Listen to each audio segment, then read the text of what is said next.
Sometimes the strongest person in the room is the one who's already lost everything.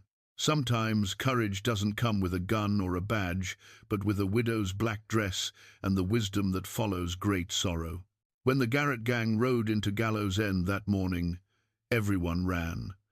Everyone except Evelyn Harrow.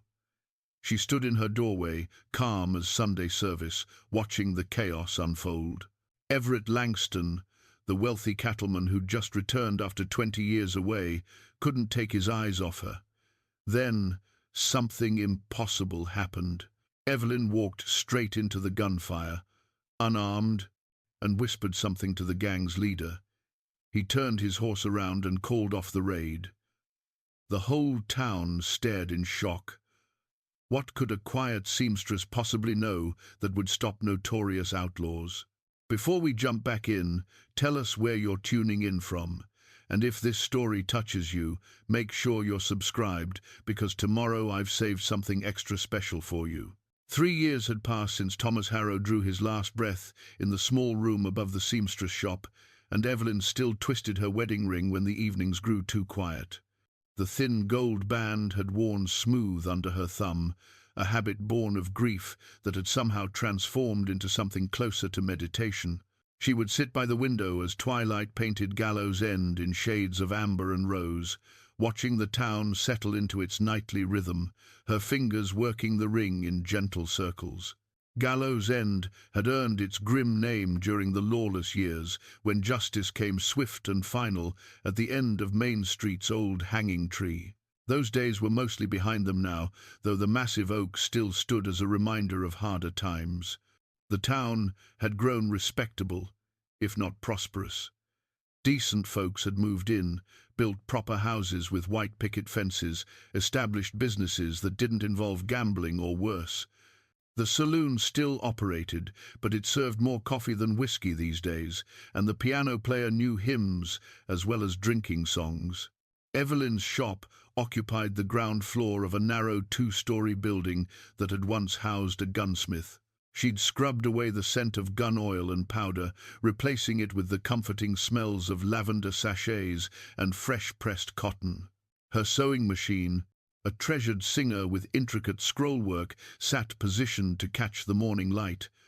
Bolts of fabric lined the walls, calico for everyday dresses, silk for special occasions, sturdy denim for work clothes. In the back corner, she'd created something unprecedented in Gallow's End, a lending library. The books had been Thomas's passion. He'd ordered them from back east, each crate arriving like Christmas morning.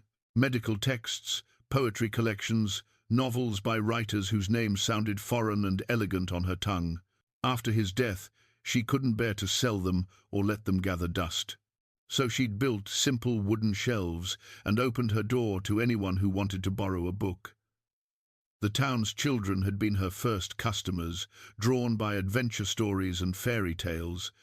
Soon their mothers followed, seeking escape in romance novels and travel accounts. Knowledge should flow like water, Thomas used to say, not sit stagnant in private pools. Evelyn honored his memory by ensuring his books found new readers, new minds to challenge and comfort. The morning routines had become sacred to her. She would rise before dawn, brew strong coffee in the blue enamel pot Thomas had given her for their 3rd anniversary, then spend an hour reading before opening the shop. Today she'd chosen Tennyson, letting his words about love and loss wash over her like a familiar prayer. The coffee tasted slightly bitter. She'd never mastered Thomas's perfect measurements, but it was her coffee now, made her way. By 7 o'clock, she would unlock the front door and flip the hand-painted sign from closed to open. The bell above the door, salvaged from an old mission church, would announce her first customers, usually Mrs. Henderson, seeking alterations for her ever-expanding waistline, or young Mary Clare, returning a book and selecting another with the serious concentration of a scholar. The town had wrapped its protective arms around Evelyn after Thomas's passing. Not in an intrusive way. These were frontier people who understood the need for solitude and independence, but with a quiet watchfulness that spoke of genuine care. Sheriff Patterson made sure to walk past her shop each evening, tipping his hat if she was visible through the window. Mrs. Kowalski from the general store would appear with extra vegetables from her garden that would surely spoil if someone didn't take them. The banker, Mr. Crenshaw, had quietly arranged for her late rent payments during those first difficult months when grief made simple tasks feel insurmountable. They'd also served as a gentle barrier against the handful of widowers and traveling men who'd attempted to court her. Nothing discouraged unwanted attention like discovering that half the town was prepared to share their opinion of a man's character, usually in unflattering terms. Evelyn appreciated their protection, though she wondered sometimes if she'd hidden behind it too long. The morning of September 15th had begun like any other. Coffee, reading, the ritual of opening the shop. Mrs. Henderson arrived promptly at 8 with a blue dress that needed letting out again. Evelyn pinned the alterations with practiced hands, while the older woman chattered about her son's upcoming wedding and the impossibility of finding a decent seamstress in the county seat. "You're a treasure, Evelyn," Mrs. Henderson said as she gathered her things. "Don't know what this town would do without you." The compliment settled warm in Evelyn's chest.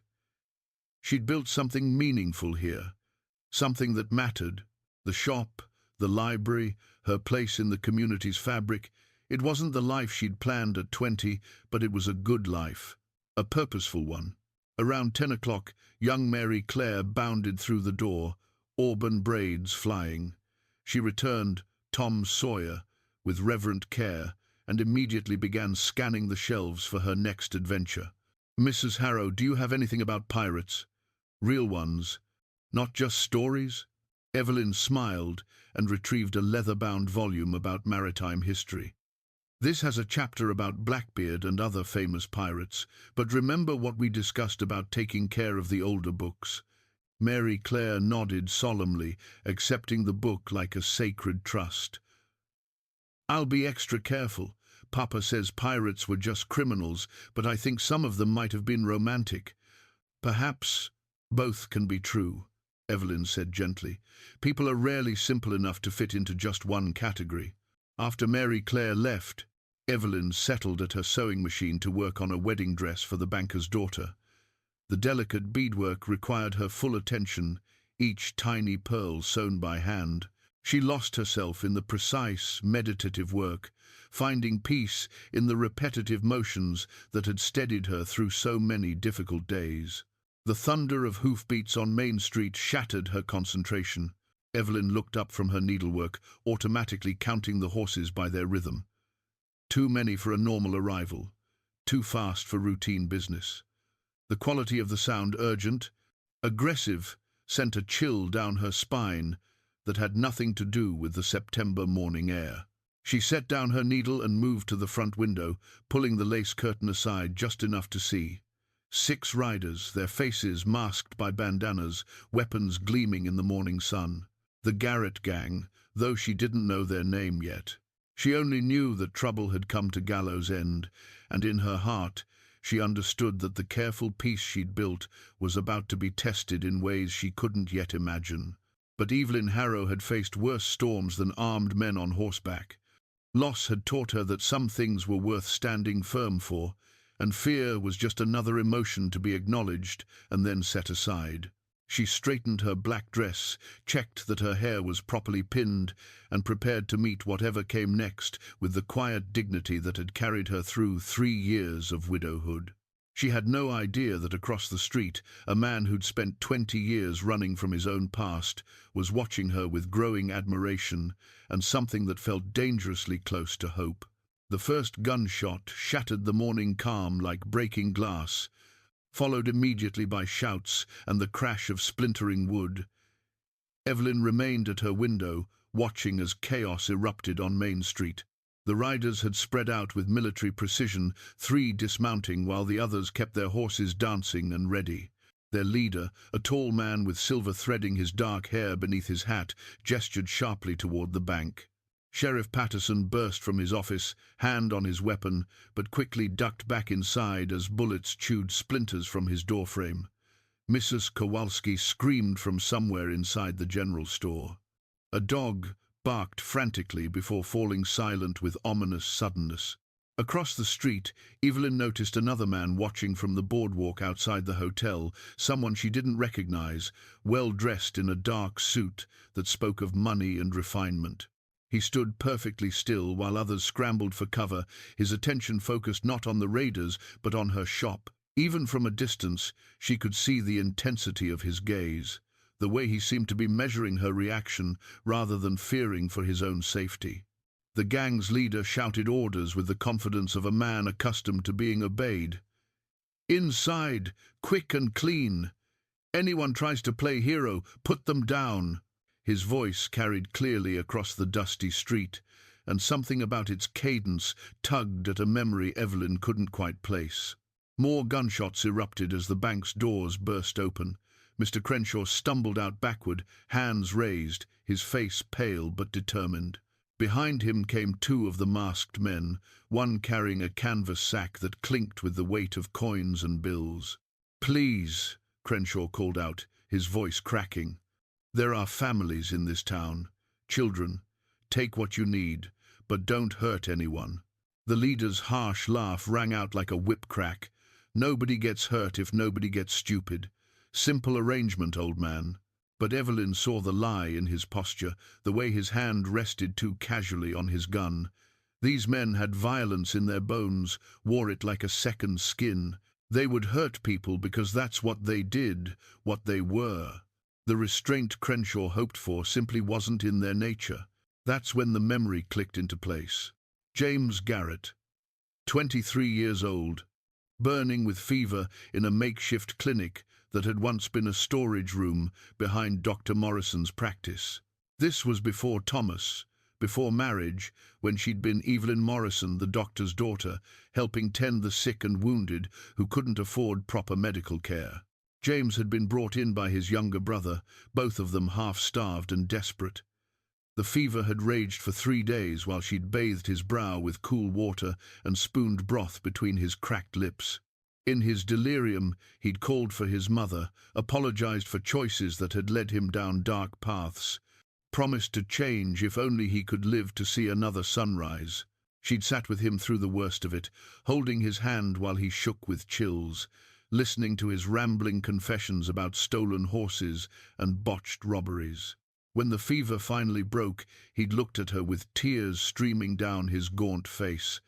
"You saved my life, miss. I won't forget that. Ever." But he had forgotten, apparently. Or perhaps he simply didn't recognize the doctor's daughter in the seamstress's widow. 20 years had changed them both. The revelation steadied her rather than frightened her. These men weren't supernatural forces of chaos. They were human beings, with histories and weaknesses and debts they probably didn't even remember. James Garrett owed her a life debt, whether he knew it or not, and she intended to collect. The well-dressed stranger across the street shifted slightly, his attention still fixed on her window. Something about his bearing reminded her of Thomas when he was working through a difficult diagnosis, intense concentration mixed with genuine concern. Who was this man who watched her instead of hiding? Inside the bank, she could hear furniture being overturned, the sharp voices of men in a hurry. Crenshaw remained in the street, hands still raised, his banker's careful composure cracking under the strain. Other townspeople had found cover behind barrels, in doorways, anywhere that might stop a stray bullet. The usual bustle of morning commerce had died into fearful silence. James emerged from the bank, his sack heavy with the town's money, and swung back onto his horse. His eyes swept the street with predatory satisfaction, cataloguing the cowering faces, enjoying the fear he'd created. This was power to him, the ability to make decent people cower. "Time to go, boys," he called to his gang. "Got what we came for." But as they prepared to ride out, one of the younger men's horses shied at a blowing scrap of newspaper, and his wild shot shattered the window of the general store. Mrs. Kowalski's terrified cry rang out, followed by her husband's angry shout. "Damn it! You shot my wife." The words hit the morning air like thunder. Everything stopped: the horses, the shouting, even the wind seemed to hold its breath. In that crystalline moment of silence, Evelyn felt the last of her hesitation fall away like a shed skin.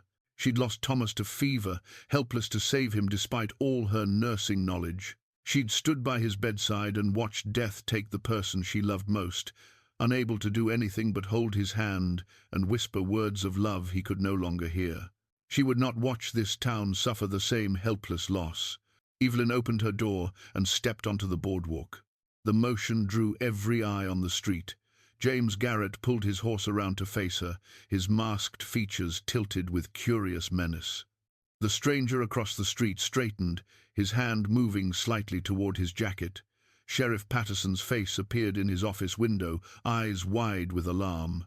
"Ma'am, get back inside," Crenshaw called out. "It's not safe." But Evelyn was already walking, her black dress rustling softly, her hands empty and visible, her pace steady and unhurried. She moved like a woman approaching a church service, rather than a gang of armed criminals, her composure so complete it seemed to create a bubble of calm around her. James's horse danced sideways, sensing its rider's confusion. He'd expected screaming, running, the usual terror his presence inspired. Instead, this woman in mourning dress walked toward him like she had every right to be there, like he was the one, out of place. "Boys, what the hell?" one of his men began. "Quiet!" James snapped, his full attention on Evelyn. Something about her stirred a memory he couldn't quite grasp, a sense of familiarity that made his trigger finger hesitate. Evelyn stopped 3 feet from his horse, close enough to reach out and touch the animal's nose if she chose. She looked up at James Garrett with steady eyes, her voice carrying clearly in the morning air. "Hello, James," she said simply. "You're looking better than the last time I saw you." The words hit him like a physical blow. His hand jerked on the reins, making his horse rear slightly. Behind his mask, his eyes went wide with recognition and something that might have been shame. "Dear Lord," he whispered. "Angel." That's what he'd called her during the fever, his angel, the one who'd pulled him back from the edge of death when his own choices had led him there. And now she stood before him again, 20 years later, asking him to choose what kind of man he really was. The silence stretched between them like a taut wire, 20 years of choices and consequences hanging in the balance. James Garrett sat motionless on his horse, his masked face turned toward the woman who'd once saved his life, while his gang shifted restlessly behind him. The morning sun caught the barrel of his pistol, still drawn but no longer aimed with purpose.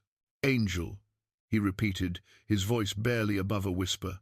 The word seemed to unlock something in him, a door he'd kept bolted shut for 2 decades. His free hand rose unconsciously to touch his chest, where a jagged scar ran beneath his shirt, the mark of a knife fight that had nearly killed him 3 days before the fever took hold. Evelyn stepped closer, her movement so gradual it seemed like breathing. "You made me a promise once, James. When the fever broke and you could finally see clearly." Her voice carried no accusation, only gentle reminder. "Do you remember what you said?" Behind James, his men grew increasingly agitated. The youngest, barely old enough to grow a proper beard, fingered his gun nervously. "Boss, we need to ride. Law could be coming from Millerville any time now." "Shut up, Billy," James said without turning around. His eyes remained fixed on Evelyn, searching her face for something: absolution, perhaps, or confirmation that the man he'd been during those fevered days had been real and not just delirium. From across the street, Everett Langston watched the incredible scene unfold. 20 years of cattle drives and business deals had taught him to read people, to spot deception and strength in equal measure.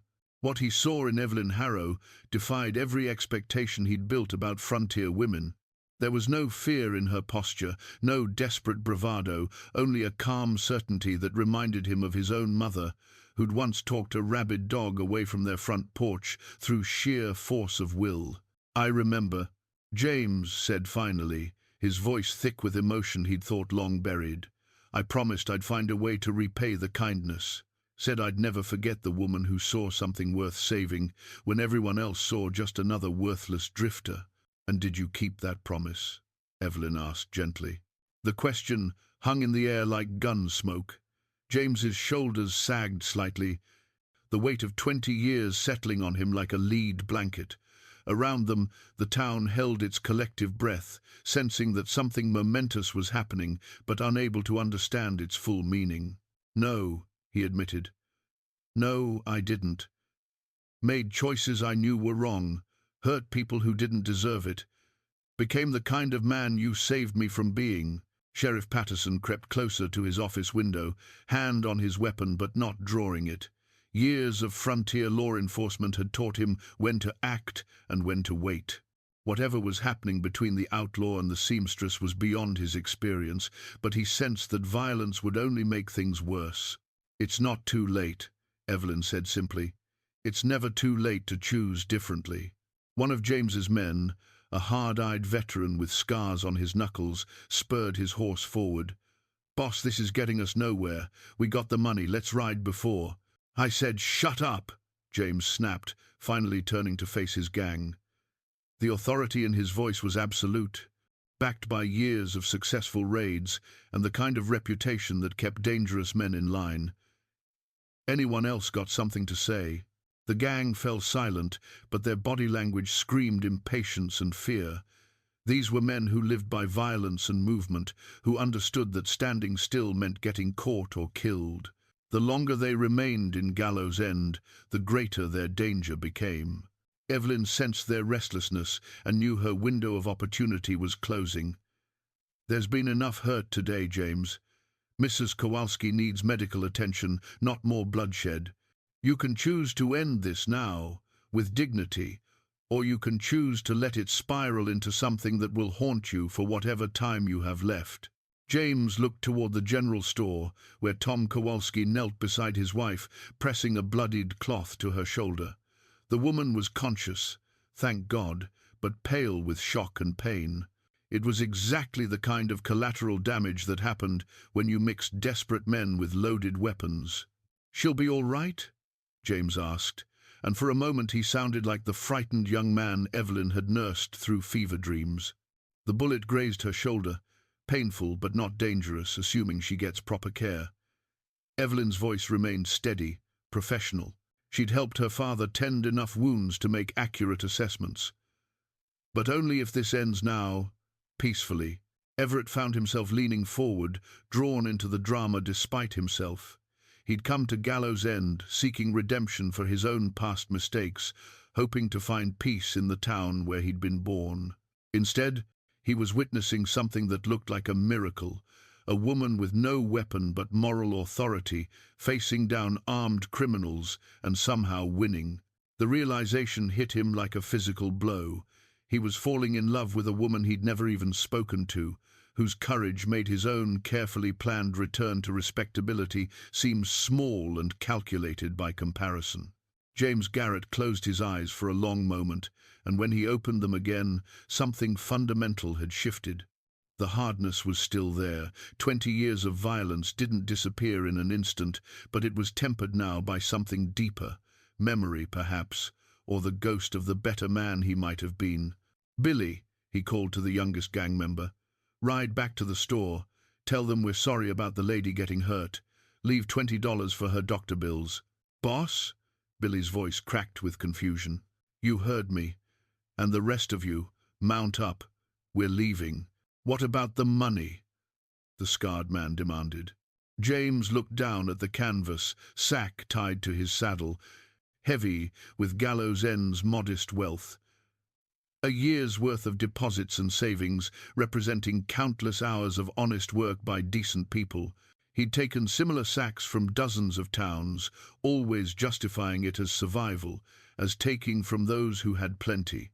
But looking at Evelyn's expectant face, he couldn't summon those familiar rationalizations. She wasn't asking him to be perfect, she was asking him to be better. And maybe, just maybe, there was still time to honor the promise he'd made to a doctor's daughter 20 years ago. "Leave it," he said quietly. The gang erupted in angry protests, but James raised his hand for silence. His authority held barely, but it held. "I said, leave it. Anyone doesn't like that decision can ride out now and make their own way." None of them moved. For all their complaints, they knew that James Garrett's leadership had kept them alive and free longer than any of them had a right to expect. If he was making decisions they didn't understand, they'd follow him anyway, at least for now. James dismounted slowly, his movements careful and deliberate. He untied the money sack and walked it over to where Crenshaw still stood, hands raised, watching the impossible scene unfold. "This belongs to your people," James said, setting the sack at the banker's feet. "Sorry for the trouble." Crenshaw stared down at the money sack as if it might bite him, then back up at James Garrett with undisguised amazement. "I don't understand," he stammered. "You're giving it back?" "Sometimes a man gets reminded of who he used to be," James said simply. He turned back to Evelyn, pulling down his bandana to reveal a face weathered by hard living but still recognizable as the young man she'd nursed through fever. "Thank you, Angel, for then and for now." He mounted his horse in one fluid motion, settling into the saddle with the easy grace of a man who'd lived his life on horseback. His gang remained silent, their confusion evident, but their loyalty intact. Whatever madness had taken their leader, they'd follow him into it. "Ride out, boys. Easy and calm," James called softly. "No need for dramatics." The Garrett gang turned their horses and began walking them slowly down Main Street, their departure as measured and dignified as their arrival had been violent. James touched his hat brim in a final salute to Evelyn before spurring his horse into a gentle lope. Within minutes, they disappeared into the morning haze, leaving behind nothing but dust and the lingering scent of gunpowder. The town remained frozen for several heartbeats, as if collectively afraid to move and break whatever spell had just been cast. Then Crenshaw bent to retrieve the money sack. Sheriff Patterson emerged from his office with his weapon finally drawn but useless, and the normal sounds of life began to reassert themselves. "Dear Lord," Patterson breathed, holstering his gun with shaking hands. "In 30 years of frontier law, I've never seen anything like that. How did you... What did you—" "Mrs. Kowalski needs attention," Evelyn interrupted gently, already walking toward the general store. The authority that had commanded James Garrett's respect worked just as effectively on the sheriff, who immediately began organizing the townspeople to help the wounded woman. Everett finally stepped down from the hotel's boardwalk, his legs slightly unsteady. He'd witnessed something extraordinary, not just courage, but a kind of moral force he'd never seen exercised so effortlessly. The woman in the black dress had faced down armed criminals with nothing but memory and conviction, and somehow prevailed. He approached slowly, aware that he was intruding on a moment that belonged to the town and its people, but he couldn't simply retreat to his hotel room and pretend nothing had happened. Not when every instinct told him that his life had just changed in ways he couldn't yet understand. "Ma'am," he said quietly as Evelyn reached the general store's entrance, "what you just did was what needed doing," she finished, not turning around. Nothing more, nothing less. But she paused in the doorway, perhaps sensing something in his voice that demanded attention. When she finally looked at him, Everett felt the full force of those steady grey eyes that had stared down an outlaw leader without flinching. "I'm Everett Langston," he said, removing his hat with reflexive courtesy. "I couldn't help but notice that you didn't seem surprised to see me watching." "In a town this size, a stranger draws attention," Evelyn replied simply, "especially one who stands still during a gunfight instead of seeking cover." The observation was delivered without judgment, but Everett felt heat rise in his cheeks nonetheless. He'd been so focused on her that he'd forgotten his own safety, not the behavior of a rational man. "I was concerned for your welfare," he admitted. "It seemed important to know if you would be all right." Something shifted in Evelyn's expression, a subtle softening around her eyes. "That's kind of you, Mr. Langston, but as you can see, I'm perfectly capable of looking after myself." "Indeed you are," he said with genuine admiration. "What you accomplished out there, I've never seen anything like it." Inside the store, Tom Kowalski was calling for help getting his wife to the back room where they could tend her wound properly. Evelyn glanced toward the urgent voices, clearly torn between courtesy to the stranger and duty to her neighbor. "Go," Everett said immediately. "Mrs. Kowalski needs you. Perhaps we might speak later, when the crisis has passed." Evelyn nodded gratefully and disappeared into the store, leaving Everett alone with his racing thoughts and the growing certainty that he'd just met the most remarkable woman of his life. The next several hours passed in a blur of activity. Dr. Morrison, Evelyn's father, though Everett didn't yet know their connection, arrived from his rounds to tend Mrs. Kowalski's wound. As Evelyn had predicted, the bullet had only grazed the woman's shoulder, more shocking than dangerous. Still, the doctor cleaned and bandaged the injury with careful attention while his daughter assisted with the practiced ease of long experience. Sheriff Patterson organized a posse to track the Garrett gang, though his heart clearly wasn't in it. The outlaws had returned the money and left peacefully. What crime exactly was he supposed to prosecute? The attempted robbery, yes, but given the unprecedented conclusion, he suspected any judge would be more curious than punitive. Crenshaw counted and recounted the returned money, still unable to believe his good fortune. Every dollar had been returned, down to the last penny. In his years of frontier banking, he'd heard of hold-ups ending in shootouts, in captures, in bloody escapes, but never in voluntary restitution. Meanwhile, word of the morning's events spread through Gallow's End like wildfire. By noon, the story had grown in the telling, until some versions had Evelyn single-handedly disarming the entire gang through the power of prayer. She bore the embellishment with patient good humor, deflecting attention whenever possible and redirecting conversations toward Mrs. Kowalski's recovery. Everett found himself lingering in the hotel's common room, ostensibly reading a week-old newspaper, but actually listening for any mention of Evelyn Harrow.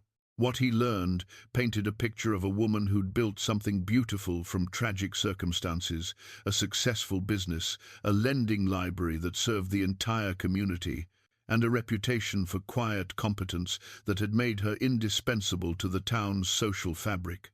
He also learned that she'd been widowed 3 years ago, that her husband had been the town's only doctor until his death, and that she'd never shown romantic interest in any of the men who'd attempted to court her since. The information both encouraged and intimidated him, encouraged because she was available, intimidated because she'd clearly chosen independence over companionship for reasons he didn't yet understand. As evening approached, Everett finally worked up the courage to visit her shop. The open sign still hung in the window, though she'd clearly had a long and difficult day. Through the glass, he could see her bent over her sewing machine, working by lamplight on what appeared to be a child's dress. He knocked softly, and she looked up with the slightly startled expression of someone pulled from deep concentration. "Mr. Langston," she said, rising to unlock the door. "How is Mrs. Kowalski?" "Resting comfortably," Everett replied, stepping into the warmth of her shop. The scent of lavender and cotton enveloped him, along with something else, the faint aroma of coffee and old books that seemed uniquely hers. "Doctor Morrison says she'll make a full recovery, thanks in large part to your quick thinking this morning." Evelyn gestured toward a chair near her sewing machine, the same one where customers sat for fittings. "Please, sit. You've been on your feet all day, haven't you? I saw you talking with Sheriff Patterson and the others." "Learning about the town," Everett admitted, settling carefully into the chair. "It was well made but delicate, clearly designed for ladies rather than a man of his size.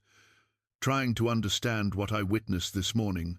No one seems quite able to explain how you managed what you did. People see mystery where none exists," Evelyn said simply, returning to her sewing machine.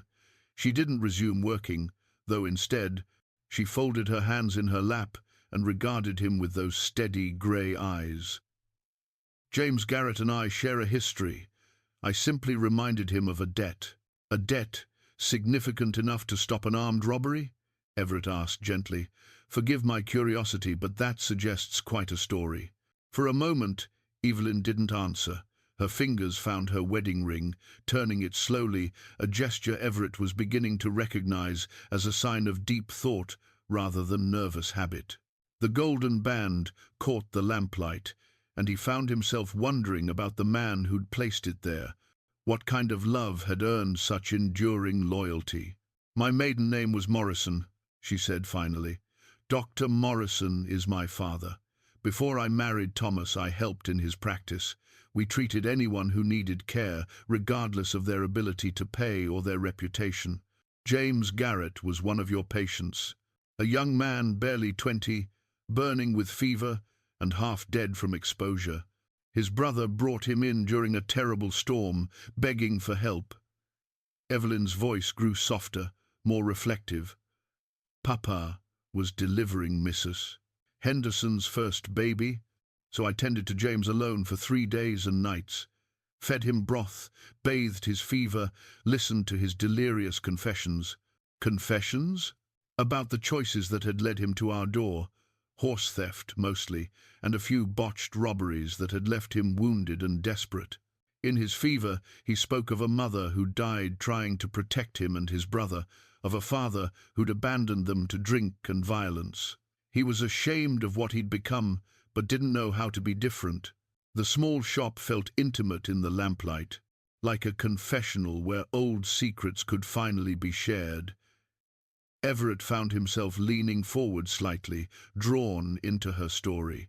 When the fever finally broke, he wept, Evelyn continued. Said I'd shown him kindness he didn't deserve, treated him like a human being when everyone else saw only a criminal. He promised he'd find a way to repay that kindness, swore he'd never forget the woman who'd saved his life. But he did forget. Not forget exactly, but he chose not to remember. There's a difference. She turned the ring again, the motion unconsciously graceful. We all have moments when we see clearly who we could be, if we were brave enough. James had such a moment in that clinic room, but when he recovered, it was easier to return to the familiar path than to forge a new one. Until this morning. This morning, I simply reminded him that the choice was still there, still available. Time doesn't close all doors, Mr. Langston, though we often convince ourselves it does. The words seemed to carry deeper meaning than their surface suggested, and Everett wondered if she was speaking about more than just James Garrett's redemption. He thought of his own 20-year absence from Gallow's End, the choices that had driven him away, and the different choices that had finally brought him back. You speak like someone with experience in second chances, he observed carefully. Everyone deserves the opportunity to be better than their worst moment, Evelyn said simply. Even you, I suspect. The gentle challenge in her voice made him straighten slightly. She was turning the conversation, he realized, using his interest in her story to probe his own motivations. Fair enough, he'd been asking personal questions of a woman he'd known for less than 12 hours. I grew up here, he admitted.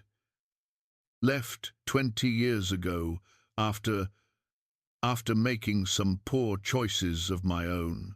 I've spent the intervening time building a cattle operation in California, trying to become the kind of man worth knowing. And have you? Become worth knowing, that is? The question was asked without coquetry or judgment, simply honest curiosity. It deserved an honest answer. I believe so. I hope so. But I suppose that's for others to determine. What brought you back to Gallow's End? Nostalgia? Business? Everett hesitated. The full truth was complicated, tied up with guilt and longing, and a dozen other emotions he wasn't ready to share with anyone, let alone a woman he barely knew. But something about Evelyn's directness seemed to demand honesty in return. My mother is buried here, he said quietly. I never visited her grave, because I was ashamed of what I'd become when she died. It took me 20 years to feel worthy of standing at her headstone. And do you? Feel worthy now? I did this morning. Watching you face down armed men with nothing but moral courage, it reminded me that worth isn't measured in dollars or acres, but in moments when we choose to be better than our fears. Evelyn smiled then, the first genuine smile he'd seen from her, and it transformed her face from merely beautiful to radiant. "That's a lovely sentiment, Mr. Langston. Your mother would be proud to hear it." "Everett," he said impulsively. "Please call me Everett. If we're to be neighbours, formality seems unnecessary." "Neighbours? I'm planning to stay in Gallow's End, permanently. If the town will have me. I've outgrown the California ranch, and this place," he gestured toward the window, indicating the street beyond. "This place feels like home in a way nowhere else ever has. Even after 20 years away? Especially after 20 years away, sometimes you have to leave a place to understand what it means to you." Evelyn considered this, her fingers still working the wedding ring. "And what does Gallow's End mean to you, Everett?" "Redemption," he said simply. "The chance to be the man I was raised to be rather than the one I became through fear and pride. That's a heavy burden to place on one small town. Perhaps, but this morning showed me that small towns can bear remarkable weight when the people in them choose to stand together." Outside, the evening shadows were lengthening, and Everett realized he'd been monopolizing her time for nearly an hour. She had work to finish, a life to return to, and he was still essentially a stranger despite the unexpected intimacy of their conversation. "I should let you return to your work," Everett said, beginning to rise from the chair. "I've taken far too much of your evening already." "Actually," Evelyn said, surprising them both, "would you like some coffee? I was about to brew a pot anyway, and after today, well, I find myself reluctant to be alone with my thoughts just yet." The admission was so quietly vulnerable that it stopped Everett halfway to standing. He settled back into the chair, studying her face in the lamplight.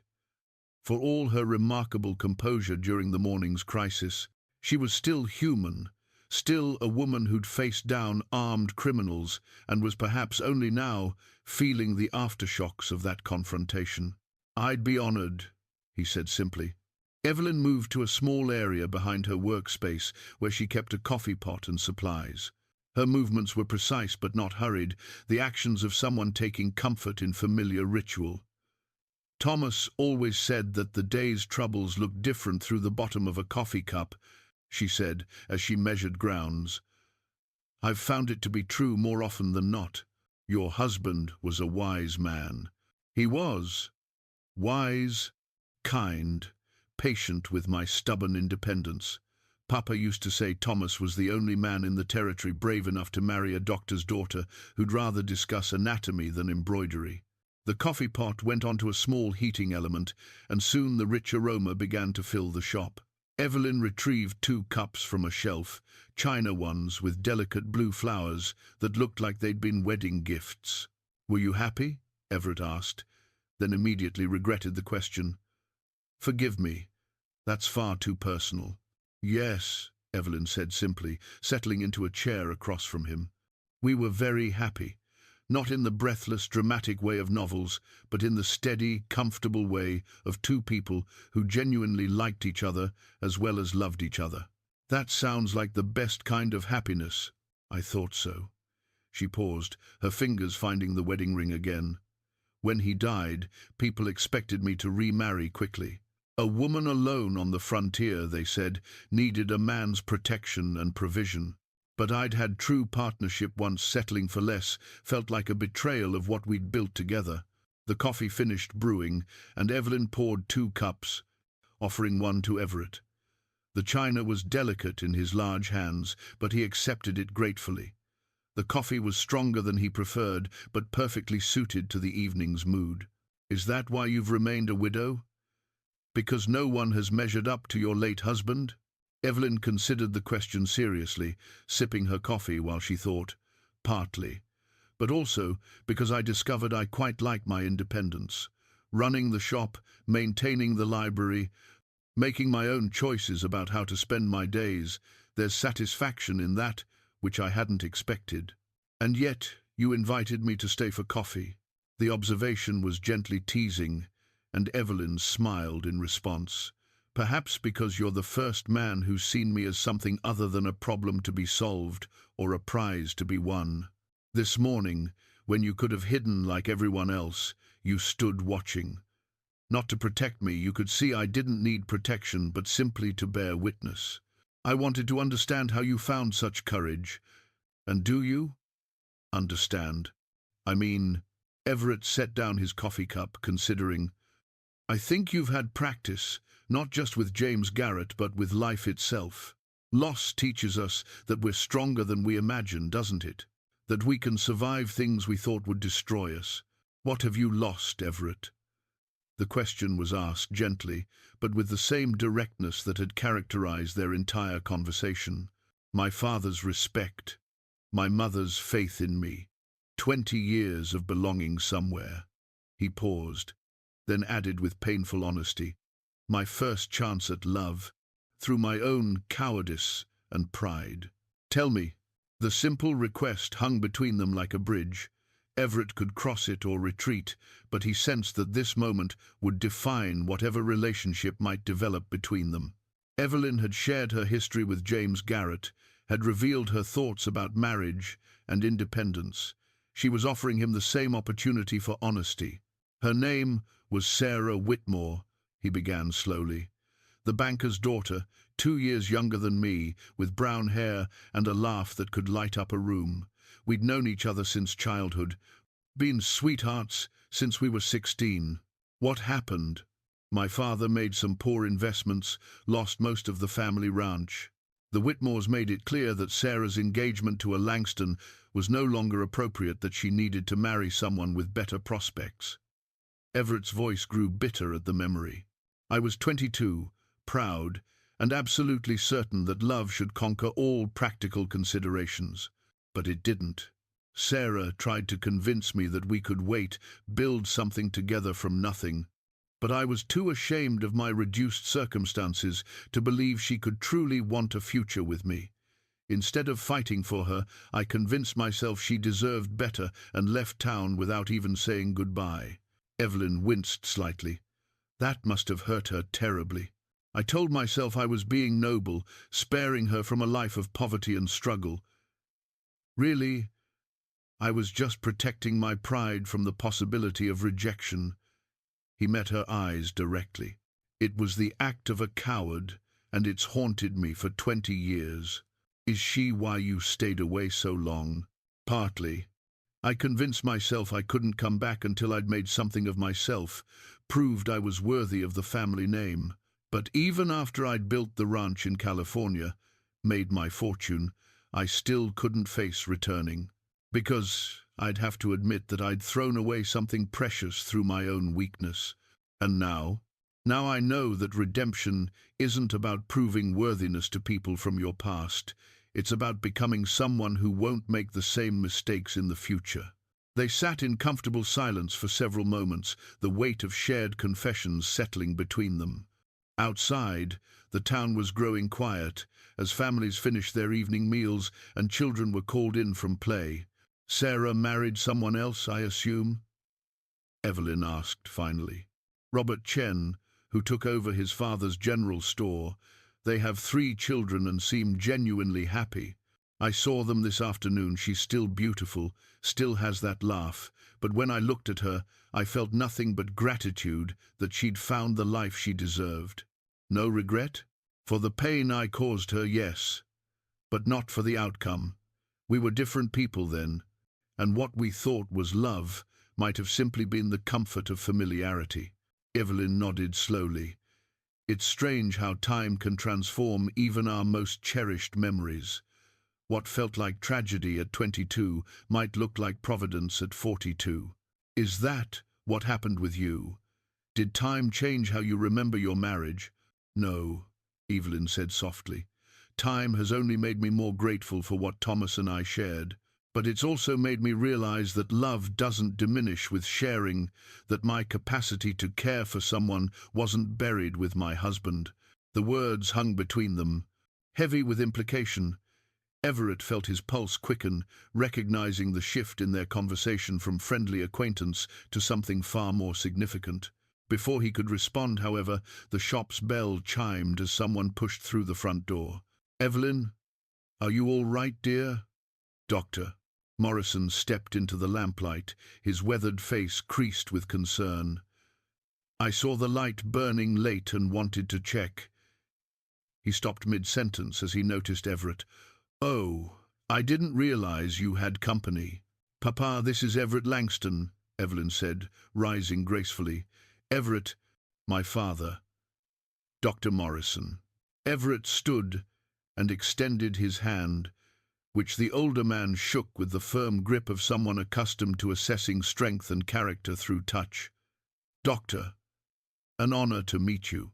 "Langston, Doctor," Morrison repeated slowly, his eyes narrowing slightly. "That name's familiar. Didn't we have Langstons in town 20 years ago? Family that owned the big spread north of town?" "My father was William Langston," Everett confirmed. "I'm his youngest son." The doctor's expression shifted, surprise mixing with something else, recognition perhaps, or old knowledge coming to the surface. "Good Lord, young Everett, you're the last person I expected to see back in Gallow's End." "Papa," Evelyn said carefully, sensing undercurrents she didn't understand. "Is something wrong?" Dr. Morrison looked between his daughter and Everett, clearly wrestling with some internal decision. Finally, he moved to the chair where Evelyn had been sitting and lowered himself into it with the careful movements of a man whose joints protested long days of medical practice. "Evelyn, dear, there are things about this town's history, about your history, that I've never told you. Things I hoped would stay buried, but seeing young Langston here brings them all back." A chill ran down Evelyn's spine. In all her years, her father had never spoken to her with such gravity, such obvious reluctance to continue. "What things, Papa?" "The fever that brought James Garrett to our clinic. It wasn't just any fever. It was typhus, part of an outbreak that killed 12 people that winter, including your mother." Evelyn sank back into her chair, the coffee cup trembling in her hands. "Mama died of typhus when I was 4. You told me she caught it from a patient at the clinic. That's true, as far as it goes, but I never told you which patient." "Doctor," Morrison's voice was heavy with old grief, "your mother was the one who first tended to James Garrett when his brother brought him in. She worked around the clock for 2 days before the fever took hold of her as well." The shop fell silent, except for the ticking of a small clock on Evelyn's work table. She stared at her father, trying to process what he was telling her. "You're saying that James Garrett, the man I saved this morning, was the one who brought the disease that killed my mother?" "Not intentionally. He was as much a victim as anyone else. But yes, the typhus strain that killed Helen came from the Garrett brothers." Everett felt as though the floor had shifted beneath his feet.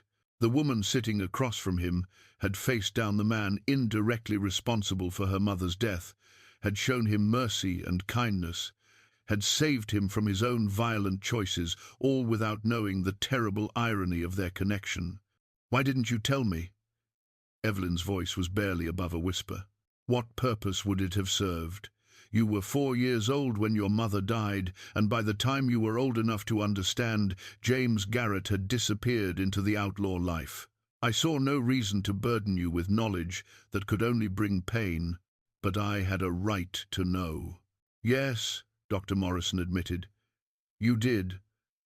I convinced myself I was protecting you, but really, I was protecting myself.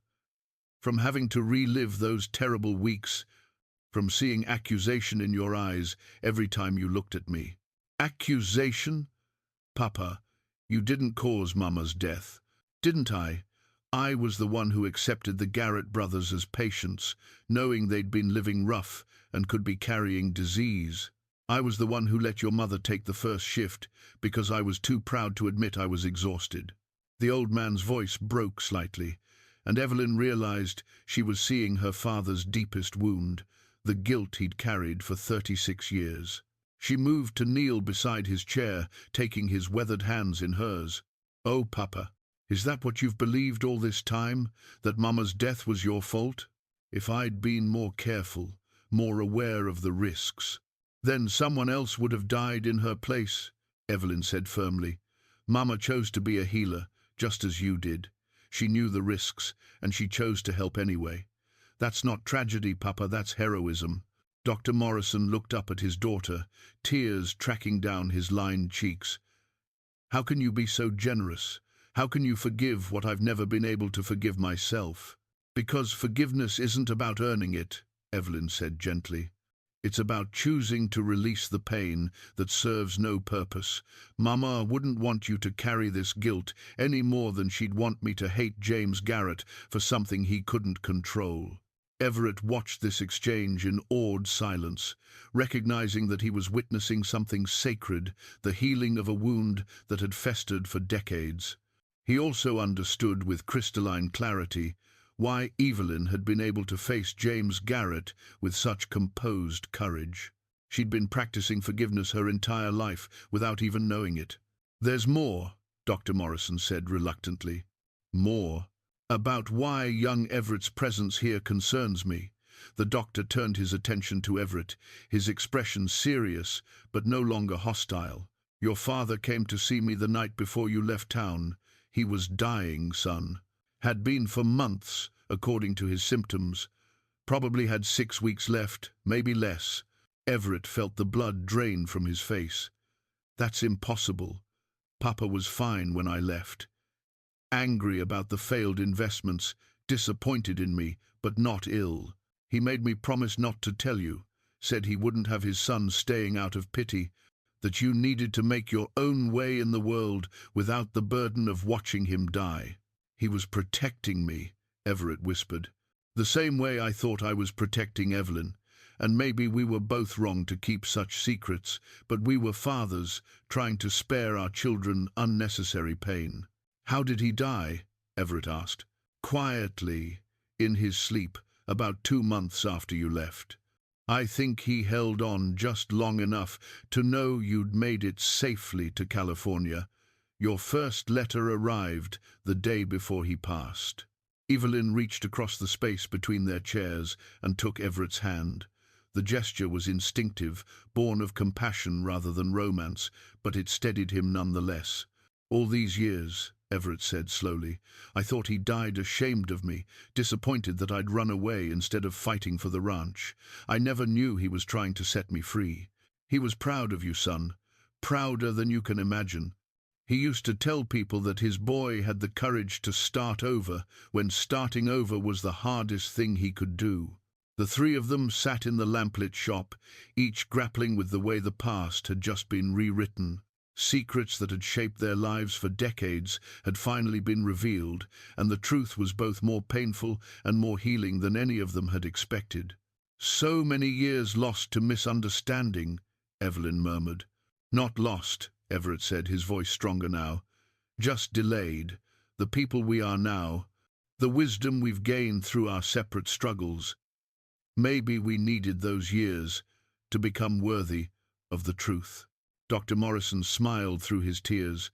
Spoken like your father's son, William always said that timing was God's business, not ours.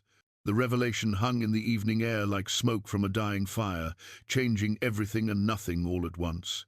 Everett found himself studying Evelyn's face in the lamplight, seeing her with new eyes, not just the remarkable woman who'd faced down outlaws that morning, but someone whose entire life had been shaped by loss and grace in ways she'd never fully understood until now.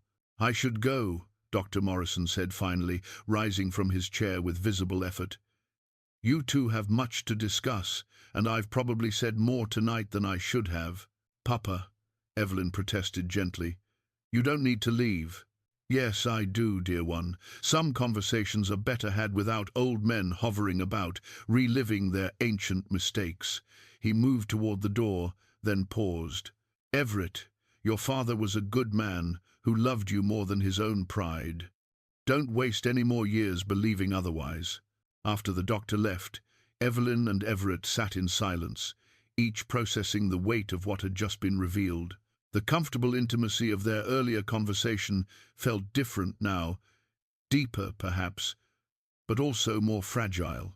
They were no longer simply two people sharing their histories, but two lives suddenly revealed to be intertwined by tragedy and time in ways neither had imagined. "How do you feel?" Everett asked finally. "Strangely peaceful," Evelyn admitted. "For 36 years, I've carried this vague sense that there was something about Mama's death that Papa wasn't telling me. Not because I suspected secrets, but because his grief always seemed to carry guilt along with sorrow. Now I understand why." She moved to the window, gazing out at the darkened street where that morning's drama had unfolded. "And knowing the truth about James, it doesn't change what I did today, but it makes it feel more significant somehow, like the circle finally closed. You're not angry? At your father for keeping the secret? At James for bringing the disease? How can I be angry about something that happened when I was 4 years old? James was barely older than I was, sick and desperate. Papa was trying to protect his daughter from painful knowledge. They were both doing what they thought was right with the wisdom they had at the time." Everett joined her at the window, close enough to catch the subtle scent of lavender that seemed to cling to her hair. "You have an extraordinary capacity for forgiveness." "I've had good teachers," Evelyn said simply. "Thomas used to say that holding on to anger was like drinking poison and expecting the other person to die. And today, seeing James again, watching him choose to be better than his worst impulses, it reminded me that we all carry the capacity for both redemption and destruction. The choice between them is what makes us human. And what choice will you make?" The question came out more loaded than Everett had intended. "About us, I mean. About whatever this is that's developing between us." Evelyn turned from the window to face him fully, and he saw something in her expression that made his breath catch. Not fear or uncertainty, but a kind of quiet determination that reminded him of how she'd looked facing down James Garrett. "I've spent 3 years convincing myself that I was content with independence, that I didn't need or want anything more than the life I'd built alone. But if I'm honest, and tonight seems to be a night for honesty, I've been lonely. Not just missing Thomas, but missing connection itself. The daily intimacy of sharing thoughts and dreams with someone who truly knows you. And you think I might be that person? I think you might be, if we're brave enough to find out." The admission hung between them like a bridge, daring them both to cross it. Everett felt his heart racing in a way that reminded him of being 22 and desperately in love, but tempered now with the wisdom that came from understanding how precious such opportunities were. "I've been thinking about Sarah," he said carefully, "about the mistake I made 20 years ago. The way I let fear and pride convince me to run instead of fight for what mattered. And I don't want to make that mistake again. Whatever this is between us, whether it's just attraction or something deeper, I want to see where it leads. I want to be brave enough to stay and find out." Evelyn stepped closer, close enough that he could see the flecks of silver in her grey eyes, the way her pulse beat visibly at the base of her throat. "That would require you to trust me with your heart. Are you prepared for that risk? Are you prepared to trust me with yours?" Instead of answering directly, Evelyn reached up and touched his face, her fingers tracing the line of his jaw with gentle curiosity. "You have kind eyes," she said softly. "I noticed that this morning, even in the midst of everything else. They're the eyes of a man who's learned to see clearly, who's stopped lying to himself about what matters." "What matters?" he asked, though he suspected he knew the answer. "Connection, courage, the willingness to be vulnerable with another human being. The choice to build something beautiful instead of protecting yourself from the possibility of loss." Everett covered her hand with his own, holding it against his face. "I love you," he said simply. "I know it's too soon, too fast, but I've lived long enough to recognize something extraordinary when I find it. What you did today, the courage, the compassion, the wisdom, it's everything I've been looking for without knowing I was looking." "I love you too," Evelyn replied, and her voice carried the same quiet certainty that had stopped an armed robbery that morning. which terrifies and exhilarates me in equal measure. They moved toward each other as naturally as breathing, and when Everett kissed her, it felt like coming home after a 20-year exile. Her lips were soft under his, her response warm and honest and completely without artifice. When they finally broke apart, both were breathing unsteadily. "Well," Evelyn said with a shaky laugh, "that was perfect," Everett finished. "Absolutely perfect. I was going to say unexpected, but I like your version better." They stood close together, foreheads touching, sharing breath and possibility in the lamplit intimacy of her shop. Outside, Gallow's End slept peacefully, its citizens safe in their beds thanks to the morning's unlikely resolution. Inside, two people who'd found each other against all odds were taking the first tentative steps towards something that might last forever. "What happens now?" Everett asked. "Now we take it slowly," Evelyn said practically. "We court properly, give the town time to adjust to the idea of us together. We learn each other's habits and quirks and morning moods. We see if what we feel tonight survives the ordinary days as well as the extraordinary ones. And if it does, then perhaps we'll discover that second chances at love are even more precious than first ones, because we'll know exactly how rare and fragile they are." Everett smiled, remembering his earlier conversation with the hotel clerk about the difference between knowledge and wisdom. Tonight had taught him the difference between youthful infatuation and mature love, between wanting someone and truly seeing them. Flaws and strengths, and all the complex beauty that made them uniquely themselves. "I'd like that very much," he said.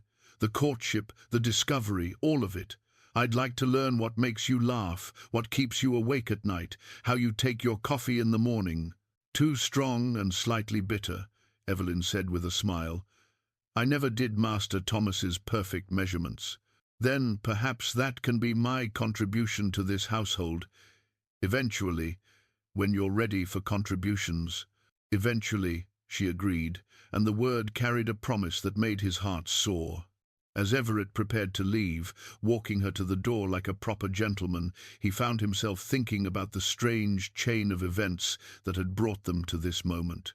James Garrett's raid, the revelation of old secrets, the way the past and present had collided to create something entirely new. It felt like providence, like the kind of story people would tell their children about how love could grow from the most unlikely soil.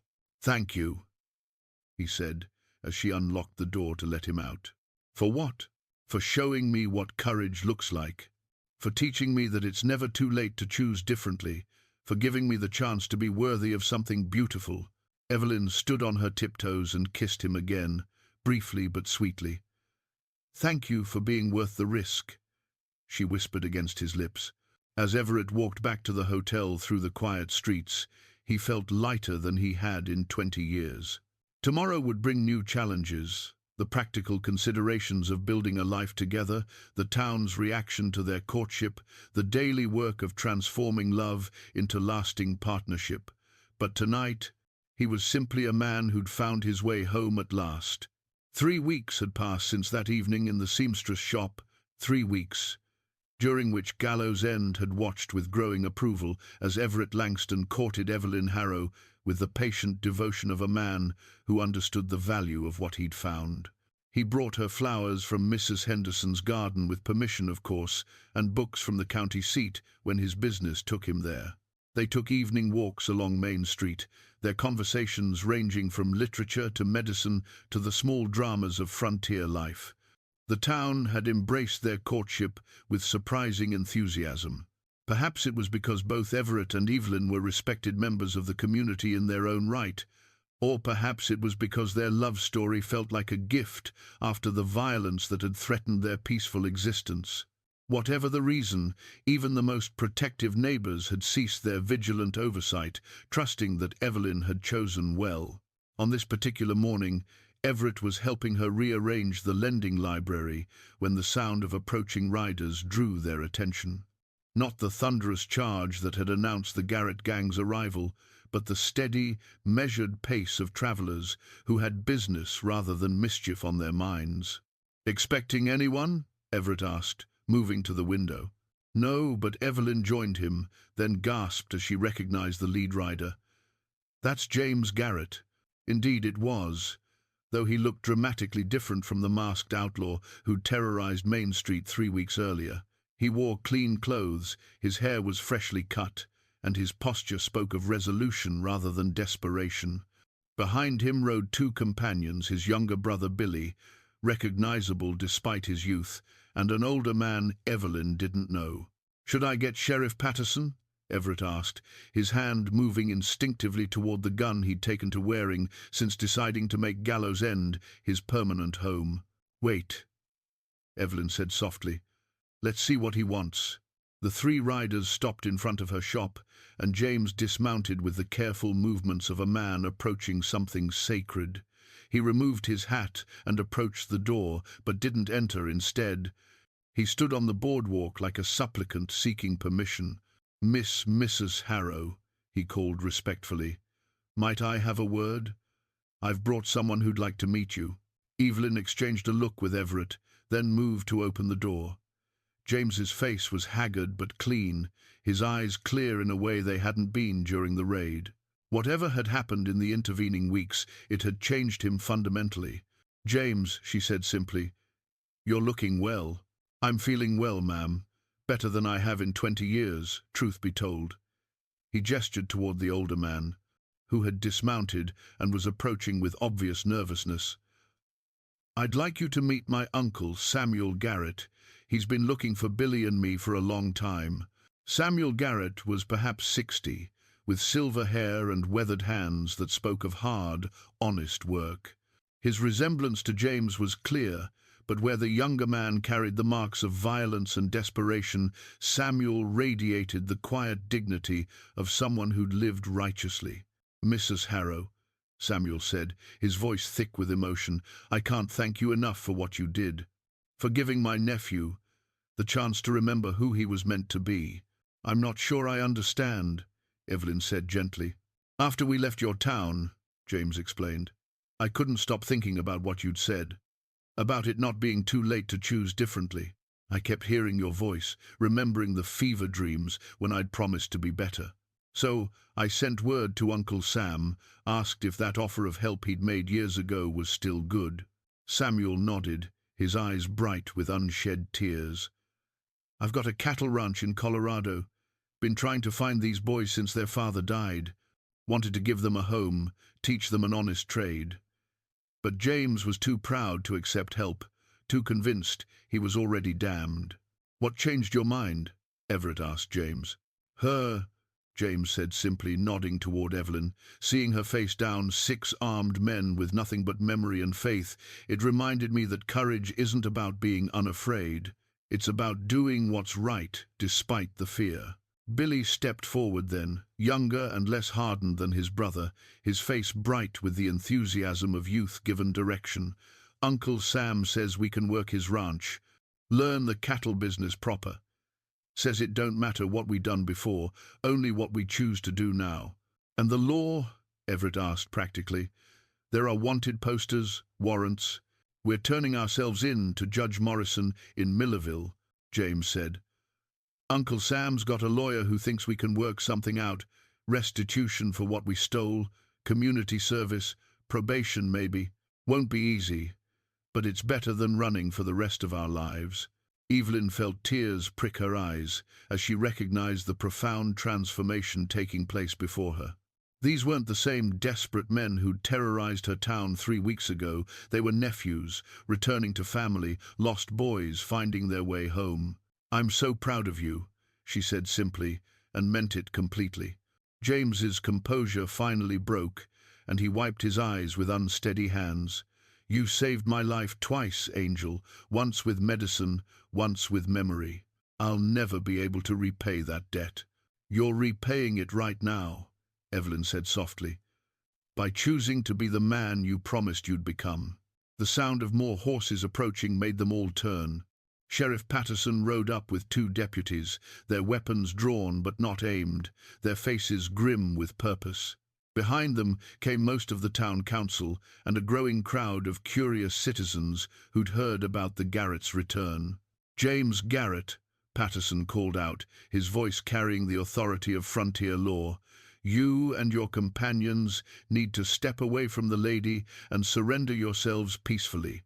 "Sheriff," Evelyn said quickly, stepping between the lawman and the Garretts. "These men have come in peace.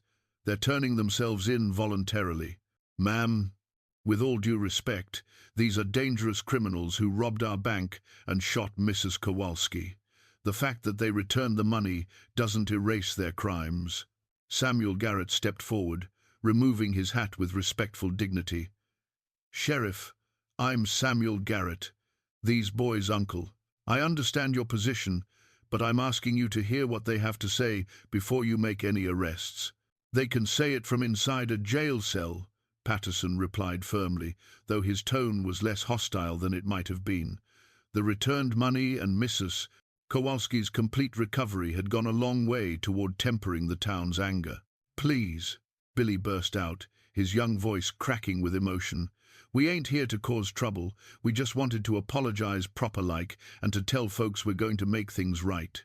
Dr. Morrison emerged from the crowd, his medical bag in hand despite the early hour. "What's this about making things right?" James looked at Evelyn, drawing strength from her encouraging nod. "Doc, I know there ain't no way to undo the harm we caused, but we're prepared to face justice. We're heading to Millerville to surrender to Judge Morrison, accept whatever punishment he deems fair. And in the meantime," Patterson demanded, "what's to stop you from changing your minds and riding out again?" "My word," James said simply, "and the fact that running hasn't brought us anything but misery for 20 years. Time we tried standing still, facing up to what we've done." Everett moved closer to Evelyn, his presence solid and reassuring at her side. "Sheriff, what if they stayed in town until the circuit judge arrives, confined to the jail, but treated as men who've surrendered rather than been captured?" "That's not procedure." "Neither was getting our bank money back," interrupted Crenshaw, who'd pushed through the crowd. The banker looked at James with something approaching grudging respect. "Young man, is it true what I heard? That you're prepared to make restitution for other robberies as well?" "Yes, sir. Uncle Sam's lawyer has been working with the Territorial Marshal's office, trying to track down all the banks and businesses we hit. Figure we owe about $3,000 total, not counting interest." A murmur ran through the crowd. $3,000 was a substantial sum, representing years of honest labor. "How do you propose to pay such an amount?" Dr. Morrison asked. Samuel stepped forward again. "My ranch is worth considerably more than that. I'm prepared to put it up as collateral, guarantee the debt, while the boys work it off through honest labor." "You'd risk everything for them?" Patterson asked, clearly surprised.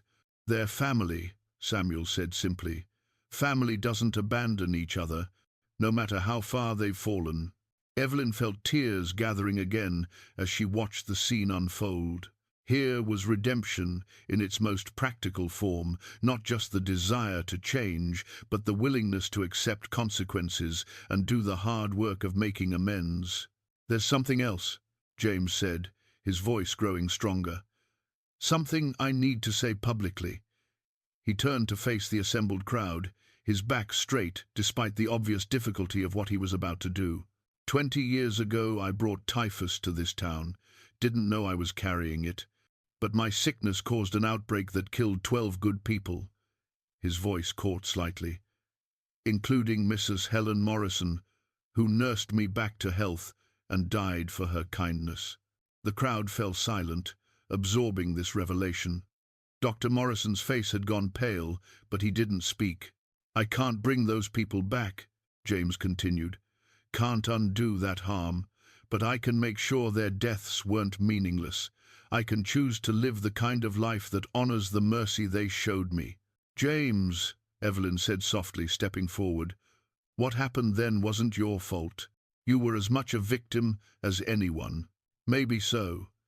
But what happened after the choices I made, the people I hurt that was on me, and this choice to face up to it all and try to be better, that's on me too." Sheriff Patterson holstered his weapon slowly, his expression thoughtful. I'm still going to have to hold you until the judge arrives. Can't just let wanted men walk around free, regardless of their intentions." "Understood," James said. "We expected as much."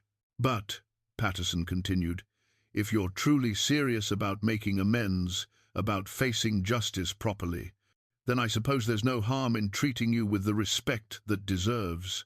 The crowd began to disperse slowly, their initial tension giving way to something approaching approval. Gallow's End had always respected people who faced their troubles head-on, and whatever else the Garretts had done, they were doing that now.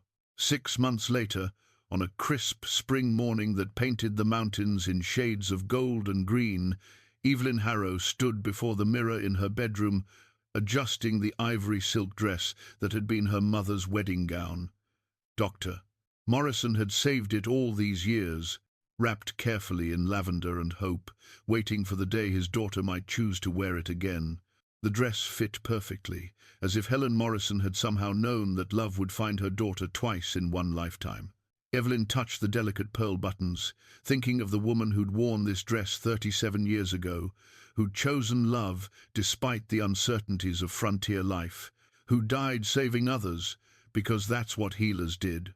"You look beautiful, dear," Dr. Morrison said from the doorway, his voice thick with emotion, "just like your mother on her wedding day." "Do you think she'd approve?" Evelyn asked, smoothing the silk with nervous fingers. "She'd be overjoyed. Thomas too, if it comes to that. Love doesn't diminish love, Evelyn, it multiplies it." Through her window, she could see the townspeople gathering in the churchyard, dressed in their finest clothes for the wedding of the year. Gallow's End had embraced Everett's proposal with the same enthusiasm they'd shown for their courtship, perhaps because everyone could see that this was love built on understanding rather than mere passion. The circuit judge had been both stern and merciful with the Garrett brothers. James received 2 years of supervised probation working his uncle's ranch, while Billy got 1 year and a strong lecture about choosing his companions more carefully. The restitution payments had been structured to allow them dignity while ensuring victims were compensated. Most importantly, both young men had thrown themselves into honest work with the fervor of people who'd discovered their true calling. James had visited Gallow's End twice in the past 6 months, bringing vegetables from his uncle's garden and updates on his progress. Each time, Evelyn marveled at the transformation. The outlaw was disappearing day by day, replaced by a weathered but decent man who'd finally found his place in the world. "Ready?" Dr. Morrison asked, offering his arm. "Ready," Evelyn confirmed, though her heart hammered with the same mixture of joy and terror she'd felt the first time she'd married. The difference was wisdom. She knew now exactly how precious and fragile love could be, how much courage it took to build a life with another person. They walked together through the familiar streets of Gallow's End, past the seamstress shop that would soon become a shared enterprise rather than a solitary refuge. Everett had proposed converting the back room into a proper medical office where Dr. Morrison could practice and train his daughter as his successor. The lending library would expand into the space next door, funded by Everett's cattle fortune and Evelyn's careful savings. The church was packed with faces from across the territory.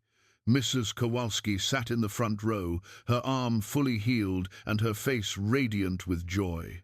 Sheriff Patterson stood near the back, his badge polished for the occasion. Even Samuel Garrett had made the journey from Colorado, bringing James and Billy to witness the wedding of the woman who'd changed their lives. But Evelyn saw only Everett, waiting at the altar in his finest black suit, his silver hair gleaming in the morning light, streaming through the church windows. When their eyes met, his face lit up with the kind of smile that made her understand why people wrote poetry about love. The ceremony was simple and heartfelt, conducted by the traveling preacher who served the mountain communities. When Everett spoke his vows, his voice carried clearly through the church. "I promise to love you with the wisdom that comes from understanding how rare and precious true partnership is. I promise to be worthy of the trust you're placing in me, and to face whatever comes with the courage you've taught me is possible. Evelyn's own vows came from the deepest part of her heart. I promise to build something beautiful with you, not to replace what we've lost, but to honor it by choosing joy over fear. I promise to share my strength when you need it and accept yours when I falter, because love is not about being perfect, it's about being willing to grow together. When the preacher pronounced them husband and wife, the entire congregation erupted in celebration. As Everett kissed his bride, Evelyn felt the last of her hesitation dissolve like morning mist. This was right. This was home. This was the future she'd never dared to dream possible. The reception lasted well into the evening, with dancing in the churchyard and enough food to feed half the territory. James Garrett approached them during a quiet moment, hat in hand and emotion clear on his weathered face. "Mrs. Langston," he said formally, then smiled at the sound of her new name. "I just wanted to thank you again. And to say, well, seeing you two together gives a man hope that redemption's possible for anyone willing to do the work." "It is," Evelyn said simply, "for anyone brave enough to choose it." As the stars emerged over Gallow's End and the celebration wound down, Everett and Evelyn walked hand in hand to their new home, the house he'd purchased and renovated, large enough for the family they hoped to build together. At the garden gate, Everett paused to look back at the town that had given them both a second chance. "No regrets?" he asked softly. "None," Evelyn replied, her wedding ring catching the starlight as she reached up to touch his face. "Only gratitude for the long road that brought us here." They turned together toward their future, two people who'd learned that courage comes in many forms, sometimes as dramatic as facing down outlaws, sometimes as quiet as choosing to love again despite the certainty of loss. In the distance, a train whistle echoed across the mountains, carrying its own cargo of hopes and dreams toward destinations unknown. But Everett and Evelyn Langston were already home.